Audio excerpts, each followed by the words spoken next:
ሙሽራ ሄዶ ሙሽሪትን ሲያመጣ ምንድነው የሚከናወነው? ተያያዥነት አለው ማለት ነው። ምንድነው የሚከናወነው? ቤተሰብ ይመሰርታል፣ መሰረት ይጥላል። ቤተሰባዊ የሆነ መሰረት ይጥላል። ትውልድ ሊገነባ ማለት ነው። ልብ አድርጉ። አርምሞ ላይ ወይም በትክክል የሚደረግ ጸሎት ላይ ወይም በትክክል የሚደረግ ተመስጦ ላይ ሄደን ሙሽራዋን ይዘን የምንመጣ ከሆነ እዛ ደረጃ ላይ ከደረስን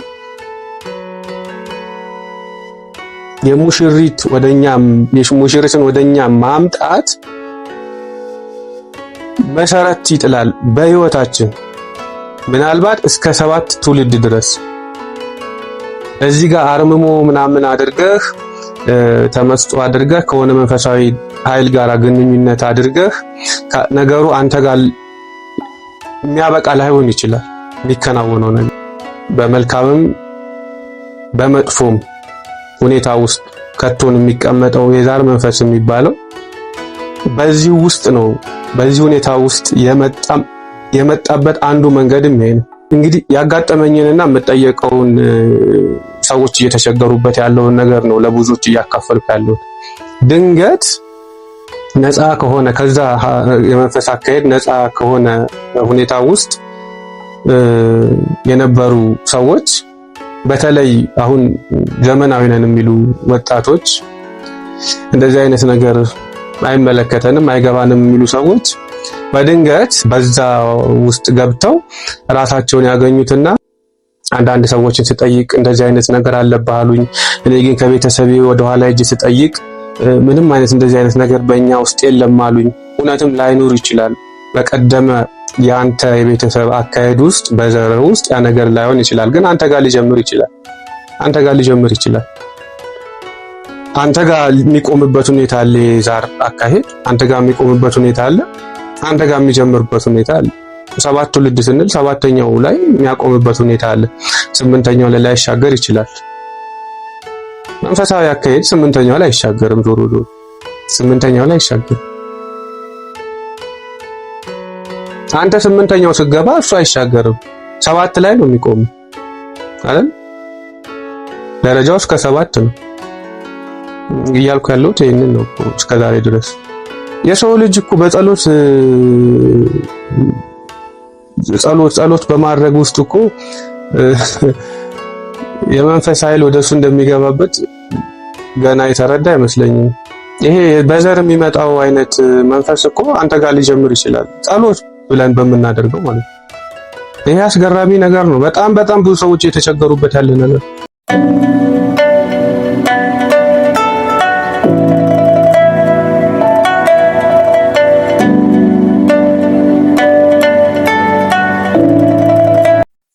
ሰላም የስምንቶቹ ዩቲዩብ ቻናል ተከታታዮች፣ ተክሉ በዓል ነኝ። ዛሬም ሐሳቡ ከኛ ይበልጣል በሚል መሪ ቃል የክብ 8 ማዕዘናዊ ስርዓተ ጥለት የሐሳብ ዝርጋታ ለማድረግ ተገናኝተናል። እንግዲህ ከዚህ ቀደም ባደረግነው የሐሳብ ዝርጋታ ባለፈው ሳምንት ማለት ነው መንፈሳዊ ጠርዙ ላይ፣ መንፈሳዊ ሁኔታው ላይ፣ መንፈሳዊ ስርዓቱ ላይ፣ መንፈሳዊ ደረጃው ላይ ትንሽ እንቆያለን እና እዛ ላይ ሐሳብ ዝርጋታ እናደርጋለን ብዬ ነበረ። የብዙ ሰዎች አጠቃላይ የሰው ልጅ ወጥመድ እንበለው ወይም ደግሞ የሰው ልጅ ወጥመድ የሚለውን ለምን እንዳስቀደምኩ እኔ እንጃ። ወይም የሰው ልጅ ነፃነት፣ የሰው ልጅ እረፍት በዚህ በመንፈሳዊ አካሄዱ ላይ ነው ሊገኝ የሚችለው። ወጥመዱም እዛ ላይ ነው ያለው። እዛ በመንፈሳውያን የተቀመጠ ወጥመድ አለ። በዛው በመንፈሳውያን አካሄድ ውስጥም ደግሞ እረፍት፣ ነፃነት ወይም አርነት ነው የሚባለው። እነዚህ ነገሮች ያሉት እዛው ላይ ስለሆነ መንፈሳዊ ነገሮች ላይ ቆይታ ማድረግ ጥሩ ነው። እናም ተመስጦ ወይም አርምሞ ወይም የሳይንሳዊ ስሙን ያው ከዚህ ቀደም እንዳልነው ሳይንሳዊ ስሙን ይዘነው ወይም በሌላኛው በብዙዎች የሚከናወነው እና እነዚህንም ጠቅለል አድርጎ ይይዛቸዋል ብዬ የማስበው ጸሎት፣ እነዚህ መንፈሳዊ ናቸውና እነዚህ ሲከናወኑ አርምሞም ጸሎቱም ተመስጦውንም ስናከናውን በዛ ሁኔታ ውስጥ ለማለፍ ስንሞክር ያንን ልምምድ ስናደርግ ሁለት ነገሮች ይከናወናሉ። ልናውቃቸው የሚገባ ሁለት ነገሮች ይከናወናሉ። እንግዲህ ከዚህ ከክብ ስምንት ማዕዘናዊ ስርዓተ ጥለት ሐሳብ ላይ ነው ይሄንን እየተናገርኩ ያለሁት። በአርምሞ ወይም በጸሎት ወይ መሄድ ነው ወይ ማምጣት ነው የሚለው ነገር በደንብ እንግባበት።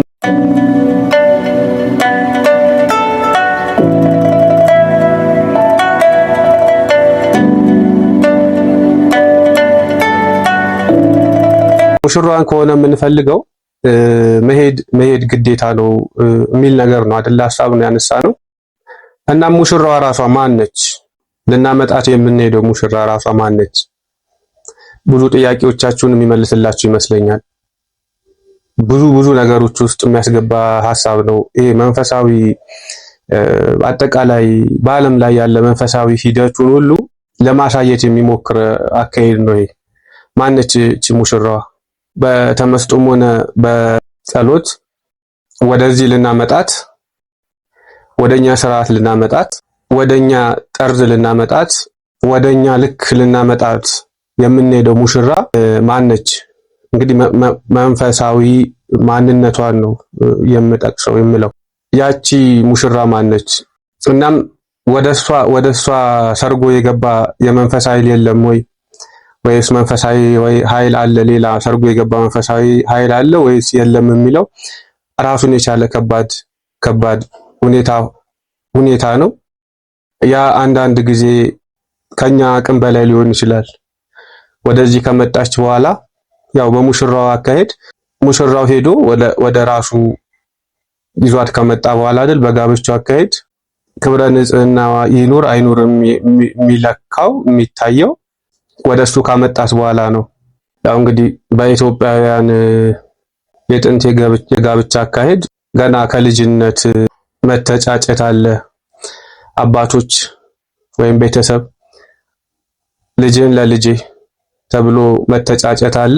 እንግዲህ ቤተሰብ ወይም ትልቁ አባስ ሊሆን ይችላል ወይ ሌላ ወንድም ሊሆን ይችላል፣ ብቻ የመጠበቅ ግዴታ አለበት። በዛ በኩልም ሆኖ ደግሞ ልጅህን ለልጄ ያለው ያኛው ቤተሰብ የወንዱ ቤተሰብም የዚች የሙሽሪትን የሴቷን ቤተሰብ ይከታተላል፣ ሴቷን ይከታተላል ማለት ነው። ማንም እንዳይቀርባት ያደርጋል። ይሄ እንግዲህ በዚህ በስጋዊ አካሄድ ባለማዊ አካሄድ በዚህኛው ስርዓት የሚከናወነው በላይኛው መንፈሳዊ ስርዓትም የሚከናወን ነገር ነው። መንፈሳዊ ጥምረት የምናደርግ ከሆነ ቤተሰቦቻችን መንፈሳዊ ጥምረት ውስጥ የሚከቱን ከሆነ የሚያጣምሩን ከሆነ መንፈስ ኃይል ጋር ልጅህን ለልጅ አይነት ማለት ነው። ልክ እንደዛ ከሆነ ከኛ ከዚህ ከምንሄደው ማለት ነው። ይሄ ጾታ ይለያል። ለሴት ብቻ ነው ለወንድ ብቻ ነው የሚለው ነገር መንፈሳዊ ነገር ስለሆነ የጾታ ነገር አይደለም። ሴቶችም አርምሞ ላይ ተመስጦ ላይ በሚሆኑ ጊዜ የሚያጋጥማቸው ነገር ነው። እዛ የሚሄዱት መንፈሳዊ ግንኙነት የሚያደርጓትን ሴቷ ብለን የገለጽ ነው። ሴቷ ያልንበት ምክንያትን ነው እየዘረጋው የሚሄደው እና ከጾታ ጋር አይገናኝም። ዞሮ ግን ልጅህን ለልጄ የሚባለው ነገር ሴትም ሊሆን ይችላል ወንድም ሊሆን ይችላል። ቤተሰብ ከሆነ መንፈሳዊ አካሄድ ጋር ማጣመር ውስጥ ከቶን በዛ የምናድግበትና ከፍ ስንል ብዙ ጊዜ 7 ዓመት ላይ መንፈሳዊ ለውጥ ይደረጋል። በሰው ልጆች ውስጥ አንድ ልጅ ተወልዶ በዚህ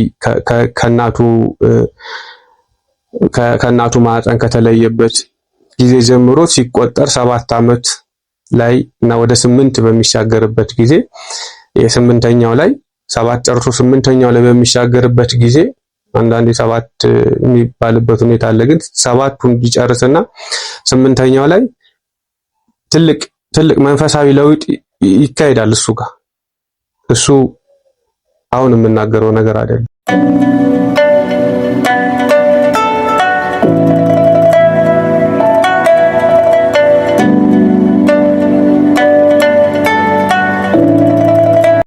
ሙሽሪት ራሷ ማነች ለሚለው እሷ መምጣቷ ምንድነው?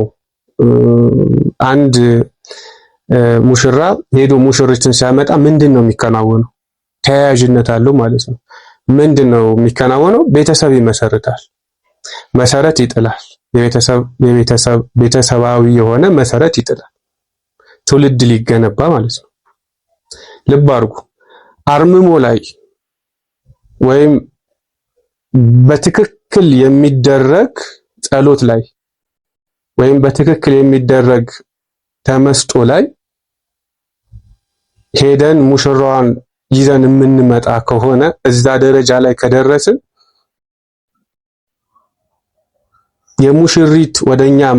ሙሽሪትን ወደኛ ማምጣት መሰረት ይጥላል በህይወታችን ምናልባት እስከ 7 ትውልድ ድረስ። እዚህ ጋር አርምሞ ምናምን አድርገህ ተመስጦ አድርገህ ከሆነ መንፈሳዊ ኃይል ጋር ግንኙነት አድርገህ ነገሩ አንተ ጋር የሚያበቃ ላይሆን ይችላል የሚከናወነው ነገር።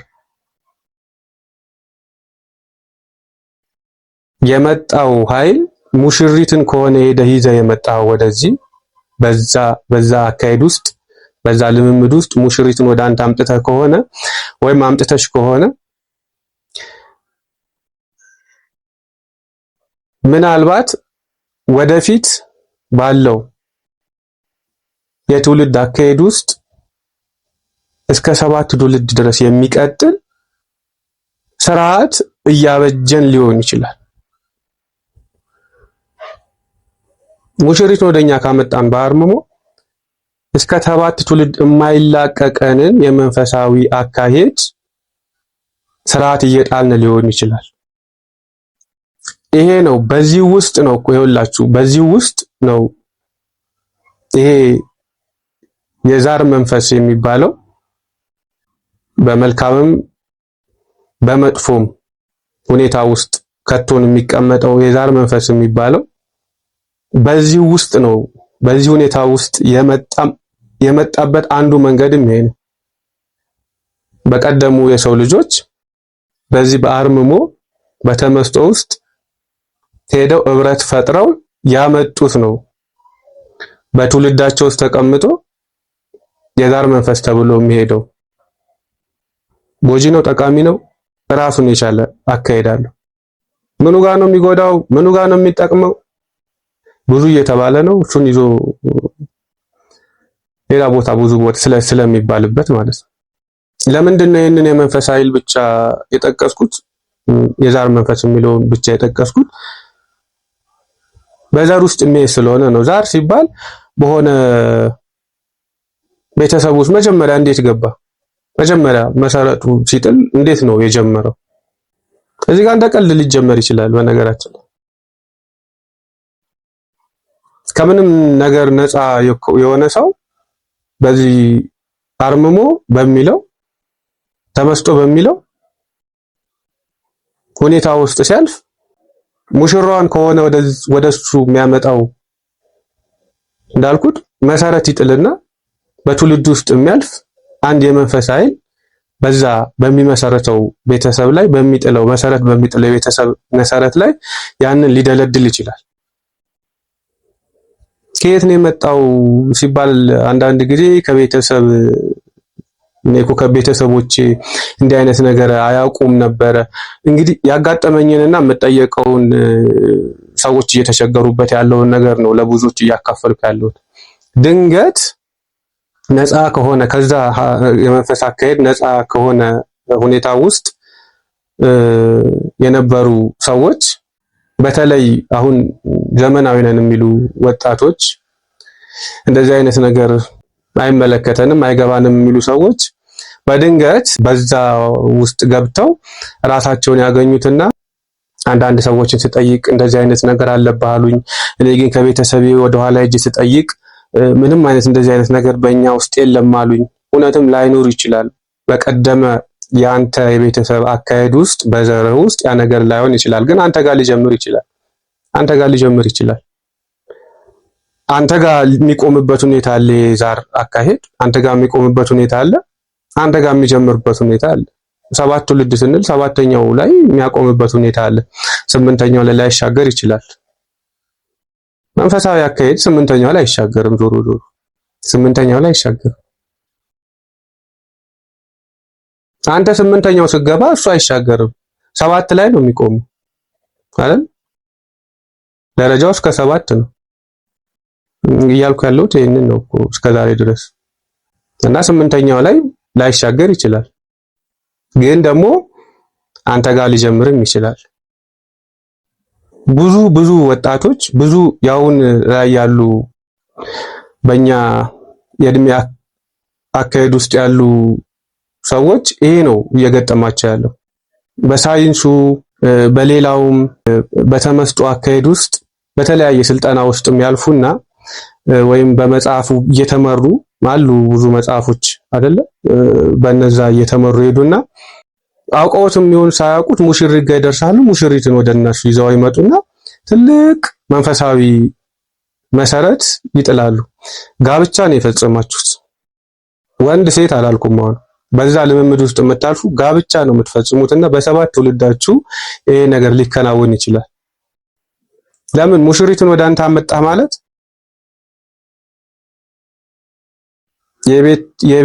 የቤትህ ኃላፊ ያደረካት ማለት ነው። የቤትህ ኃላፊ ሆነች ማለት ነው። ያው ጋብቻ ሲፈጸም ሴቷ ቤት ኃላፊ ነች። ቤቱ ውስጥ ያለው ዘር ማስቀጠል ኃላፊነት የሷ ነው። ትልቁ ይሄ የሚባል አይደለም፣ የሚታወቅ ነገር ነው። እኔ ደግሜ እዚህ ጋር ልተነትነው አልችልም። የሴት የባልና ሚስት በትዳሩ ስንኖር የሚከናወን የሴቷ ኃላፊነት ያንን ነው። በመንፈሳዊ አካሄድ ውስጥ ያንን ነገር ነው እንዲከናወን የምናደርገው። ከባዱ ሙሽሪትን ከሆነ ይዘን የምንመጣው ወደኛ ከባዱ ይሄ ነው። ከባዱ ነገር በህይወታችን ሊገጥመን የሚችለው ነገር ከባዱ ይሄ ነው።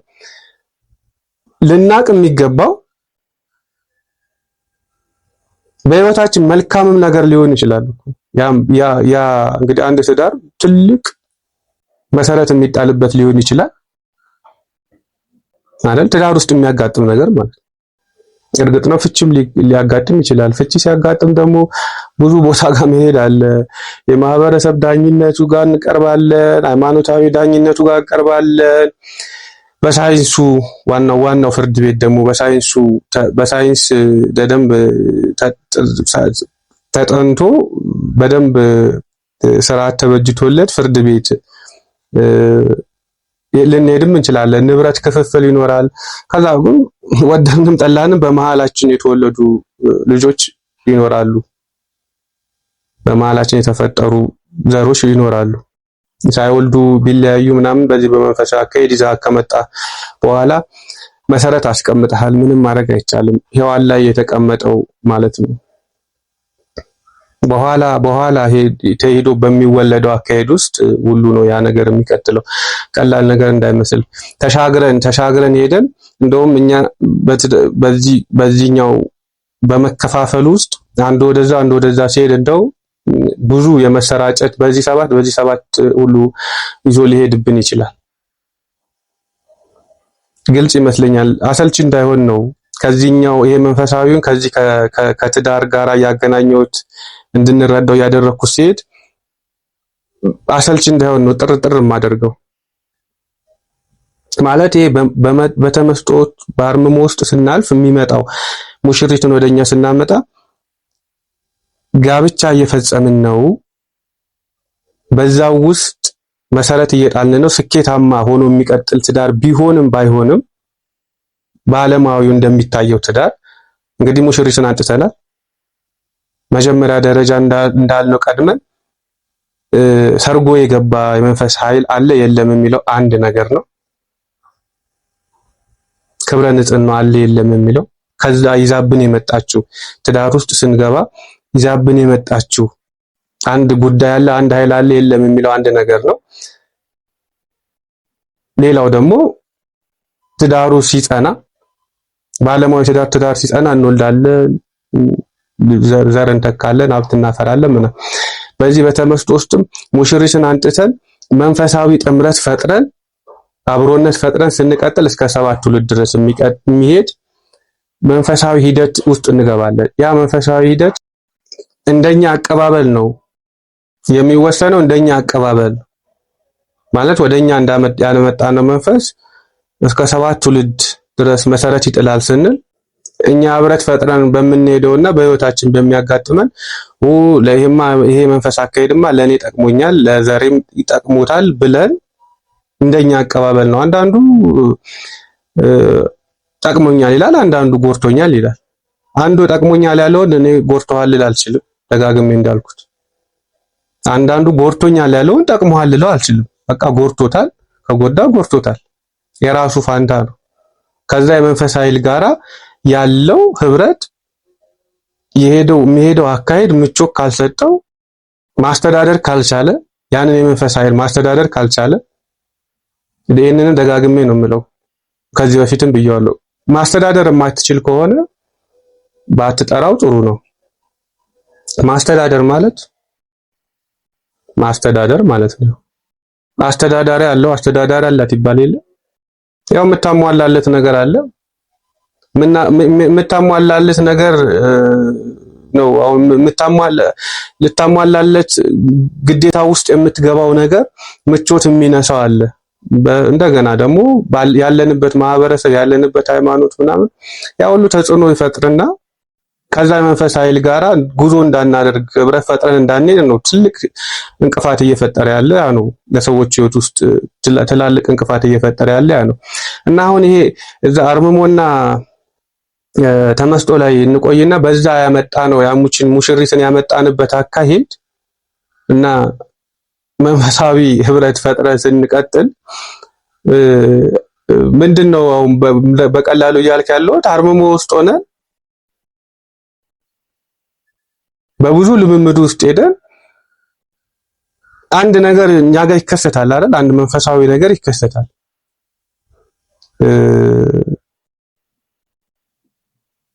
ወደኛ የሚመጣ ከኛ ጋር የሚጣመር ከኛ ጋር ህብረት የሚፈጥር በህይወታችን እንግዲህ የሚከናወን ነገር አለ። በዛ ውስጥ ያለፋችሁ ነው የምትረዱት። ልክ በዛው ሁኔታ ውስጥ ሆኜ ይሄ መጣ፣ ይሄን አየው፣ ይሄንን ተመለከት፣ ከዛ በኋላ ነው እንዲህ አይነት በህይወቴ እንደዚህ አይነት ለውጥ የተፈጠረው የተከሰተው እንላለን። ያ ነገር መሰረት እየጣለ ሊሆን ይችላል፣ ጋብቻ ሊሆን ይችላል። ያ ጋብቻ ደግሞ 7 ትውልድ አብሮን ሊሄድ ይችላል። እና እነዚህ አሁን ላይ የሰው ልጅ ችግርም ናቸው በጎም ነገሮች ናቸው ብሎ የያዛቸው መንፈሳዊ ስያሜ የሰጠናቸው በዘሩ ውስጥ የሚንገባለሉ በዘሩ ውስጥ የሚንከባለሉ የመንፈስ ኃይሎች ወይም ደግሞ ለሁላችን በምንረዳው በሚገባን መልኩ ይሄ የዛር መንፈስ አይነቶች ብዙ አይነቶች አይደሉ? እዛ እርከናቸው እዛ ነው፣ እዛ ደረጃቸው እዛ ነው። እና እንደዛ አይነት ጉዳይ ወደ ህይወታችን ይመጣል። እንግዲህ መጦ ያ ሙሽሪት ከሆነች ወደኛ የመጣችው መሰረት ይጥላል። እስከ 7 ትውልድ ድረስ ያ ነገር ሊቀጥል ይችላል። ጋብቻ ነው የተፈጠመው በህይወታችን፣ ጋብቻ ነው የተፈጠመው። ሙሽሪት ስትሆን ያ ነው ወደ ህይወታችን ሙሽሪትን ስናመጣ ልክ እንደዛ አይነት የመንፈስ አካሄድ ነው። ዋናው ባጭሩ ምንድነው ጠቅለል ሲል ሙሽሪትን ከሆነ መሄድ ግዴታችን ነው። ከዛ እናመጣታለን። ሙሽሪት ከመጣች ቤታችን መሰረት ጣለ ማለት ነው። ቤተሰብ መሰረት ጣልን ማለት ነው። ቤተሰብ መሰረት ጣልን ማለት ደግሞ ትውልድ ይቀጥላል ማለት ነው። እስከ 7 ትውልድ ድረስ ያ የመንፈሳዊ እኛ እዚህ ጋር እንደ ቀልድም ልበለው እንደምንም ብቻ በሆነ ሂደት ውስጥ በሆነ ልምምድ ውስጥ ገብተን ተመስጦ አርምሞ ብለን የሆነ የተገናኘን መንፈሳዊ እዛ ደረጃ ድረስ የሚሻገር ሊሆን ይችላል። ቃል ኪዳን ሊፈጸም ይችላል። እዛ ጋር ቃል ኪዳን አይነት ነገር ሊፈጸም ይችላልና ያ ነው በሙሽሪት በኩል ያ ነው እናት ሆና ነው የምትመጣው ነው። እናት ሆና ስትመጣ ያንን ነገር ታስቀጥላለች። እኛ ጋር ብቻ የሚቆም አይደለም። እኛ ጋር ብቻ የሚቆመውን የመንፈስ አካሄድ እሱን እንተነትነዋለን። እኛ ጋር ብቻ የሚቆመው አይነቱ ማለት ነው።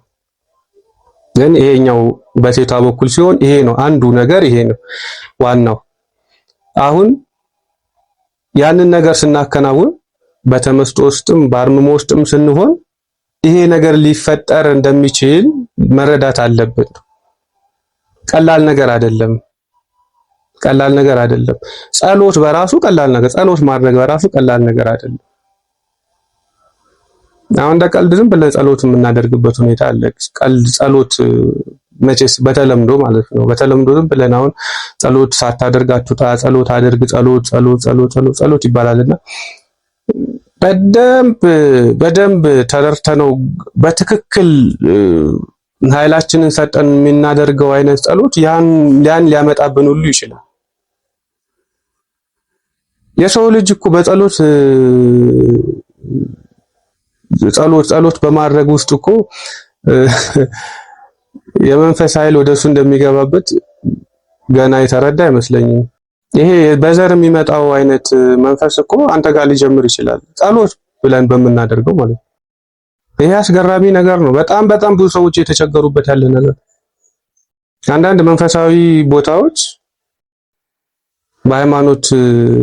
በሃይማኖት ስር የተያዙ ማለት ነው። በሃይማኖት ስር ሆነው በተያዙ እንደዚህ አይነት ቦታዎች በክርስትናም በእስልምናም ጠቅልሎ ክርስትናም ጠቅልሎ እስልምና ውስጥም ማለት ነው በሚደረግ ጸሎት በዘር ውስጥ የሚቀጥል መንፈስ ሊገባበት እንደሚችል የሚያውቅ ጥቂት ይመስለኛል። የምታደርገውን ጸሎት ወይ የምናደርገውን ጸሎት መለየት የማንችል ከሆነ ዛር የሚባለው መንፈስ ወደኛ ሊገባ ይችላል። በዘር ውስጥ የሚቀጥል መንፈስ ማለት ነው። በዘር ውስጥ ዘር ማለት ይሄ በስጋ ብቻ ወንድም እህት፣ እናት፣ አባት በማለት ብቻ አይደለም። ገና ላይ አንተ በጸሎት ገና ስትወጣ በመንፈሳዊ ኃይል ከፍ ስትል በጸሎት ውስጥ ወይ በአርምሞ ውስጥ እዛ ራሱን የቻለ ስርዓት አለ።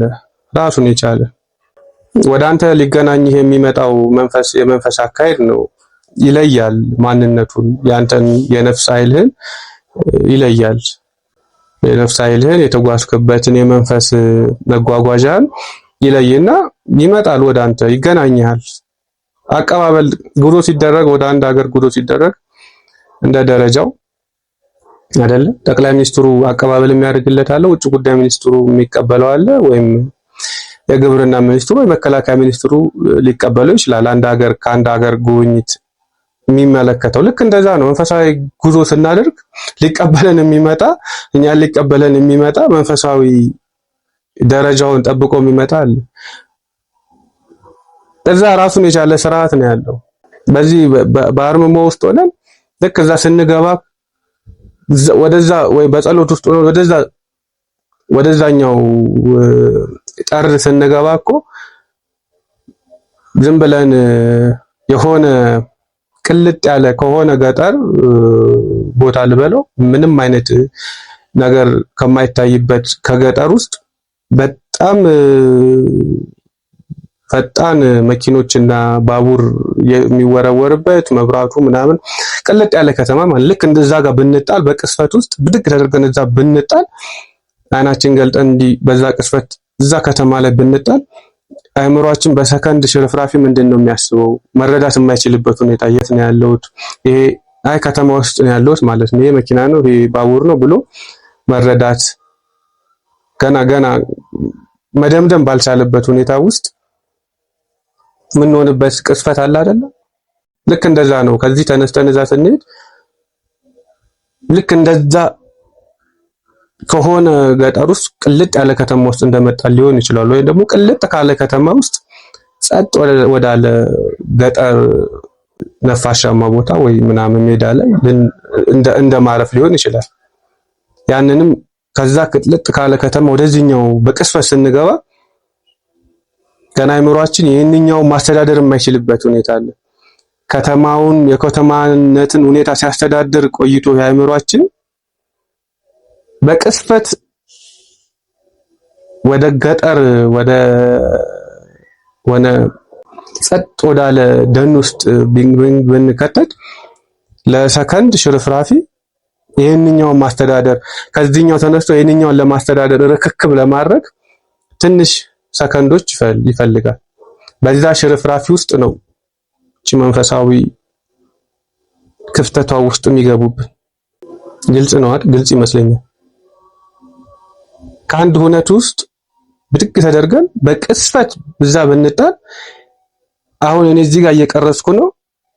ይሄ አይምሮዬ እያስተዳደረ ነው። ይሄንን የቀረጻውን ሁኔታ ምናምን እያስተዳደረ ነው አይደል? ከዚህ በቅጽበት የሆነ ነገር ውስጥ የሆነ ቦታ ላይ ብጣል ይሄን እያስተዳደረ የነበረው አይምሮዬ እዛኛው ጋር ርክክብ ለማድረግና ያን ማስተዳደር ለመጀመር ሰከንድ ሽርፍራፊም ቢሆን ይፈልጋል። ጸጥ የሚልበት ሁኔታ ላይ ያንን መረዳት እስከሚችል ድረስ እና በዛች ማስተዳደር ጸጥ ባለበት ሁኔታም ውስጥ ነው ያንኛው መንፈሳዊ ጉዞ ስናደርግ መንፈሳውያን ጥልቅ ይላሉ። ዝግጁ ሆኖ ማንነታችንን አውቀው ዝግጁ ሆኖ ሲጠብቁ ስለነበር ጥልቅ ብሎ ሊገቡ ይችላሉ። ያ ነገር ነው እንግዲህ የሙሽሪት አካሄድ ከሆነ ያው ጉዳዩ መሰረት እየጣለ ነው። የሚቀጥል በትውልድ ውስጥ የሚቀጥል መንፈሳዊ ሁኔታ ውስጥ ነን ያለነው ማለት ነው እና እንደቀላል ነው የአርምሞም ስናደርግ በብዙ ቦታ በእስልምናም በክርስትናም ያለ ነገር ነው። በክርስትና እንግዲህ በማቀው ወደ ገዳማት በመሄድ ሱባኤ የሚባለው አለ አይደል? ያው አንዱ ነው። ሱባኤ የምንይዝበት ሁኔታ አለ። በእስልምናም ያ አለ የሚባል መጠሪያ ያለው ዘንግቼው ነው እንጂ አለው። በዛ ሁኔታ ውስጥ የሚገቡ አሉ። እንደ ሱባኤ የሚያዝበት ሁኔታ አለ በእስልምናም እና ያንን ስናከናውን ጥንቃቄ ያስፈልጋል። መንፈሳዊ አካሄድ ቀላል ነገር አይደለም። መንፈሳዊ ሁኔታ ውስጥ ነው የምንገባውና በዛ መንፈሳዊ ሁኔታ ውስጥ ምን ይዘን እንደተመለስን መለየት መቻል አለብን። ምን ወደኛ እንደመጣ ምን ወደኛ ከኛ ጋር እንደተጣመረ መለየት መቻል አለብን።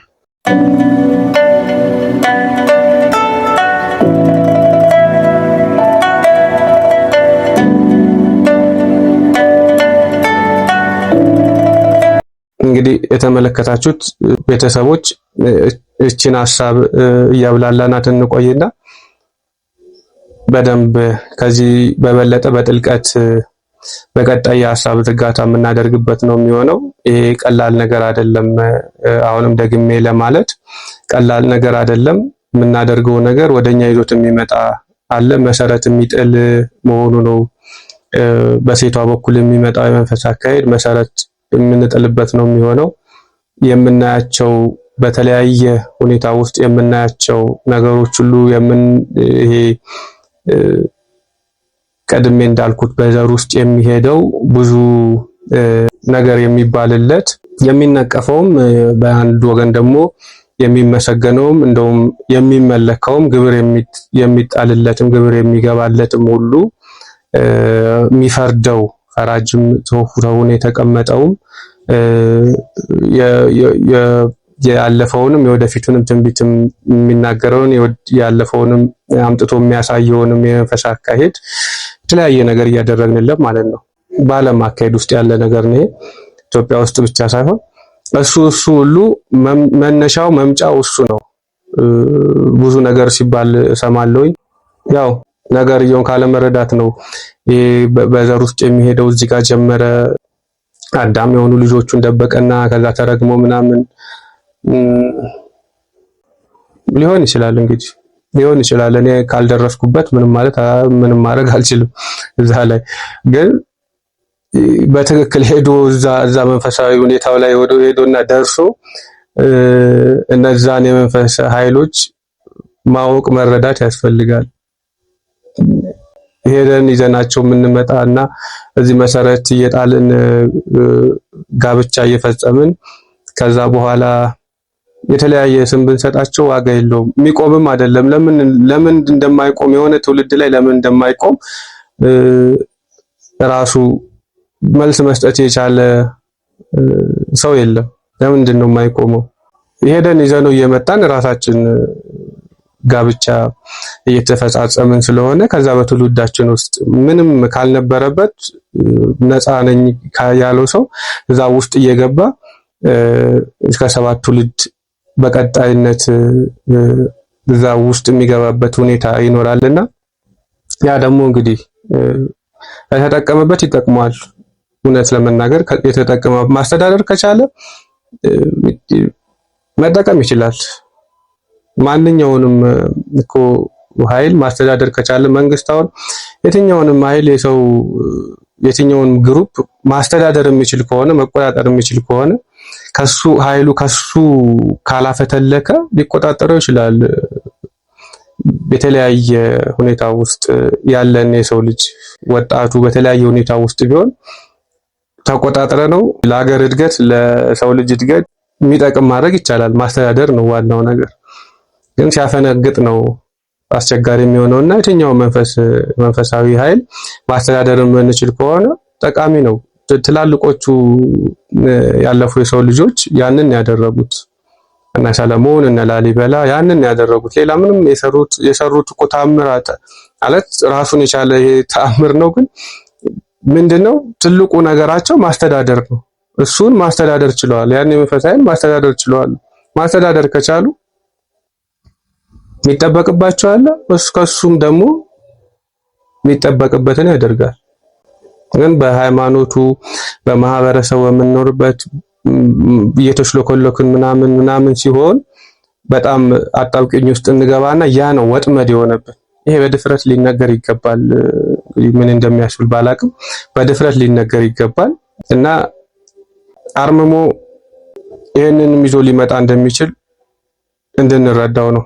የክብ ስምንት ማዕዘንና የስርዓተ ጥለት ቤተሰቦች ስላዳመጣችሁኝ ስለምታዳምጡኝ አመሰግናለሁ። በደህና ቆዩኝ።